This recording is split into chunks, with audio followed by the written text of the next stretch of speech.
આજે અક્ષય તૃતીયા, અખાત ત્રીજ અને પરશુરામ જયંતિ. આમ આ વૈશાખ સુદ ત્રીજના દિવસે આજે શુભ દિવસ જે ગણવામાં આવે છે, પણ જે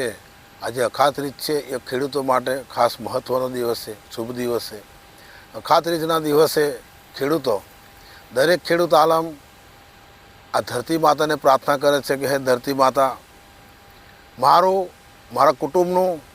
તેમજ સમગ્ર જગતનું પેટ ભરાય, ભૂખ સંતોષાય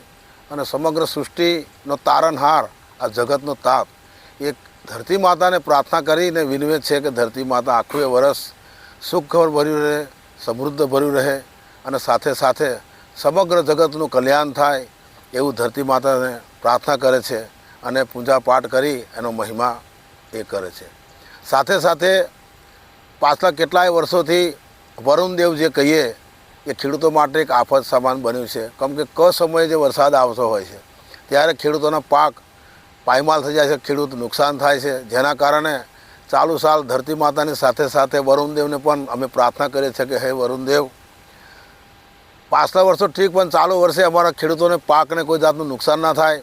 સમયસર ચોમાસાના સમયે તમે વરસજો અને પાક તૈયાર થયા પછીને ખેડૂતોના પાકને નુકસાન ના થાય એ અમે સમગ્ર ખેડૂત આલમ પ્રાર્થના કરીએ છીએ. એટલે વરુણદેવને પણ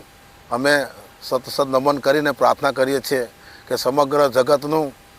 ખેડૂતનું કલ્યાણ થાય એટલે જગતનું કલ્યાણ થાય અને જગતનું કલ્યાણ એટલે સમગ્ર સૃષ્ટિ એમાં આવી જાય છે.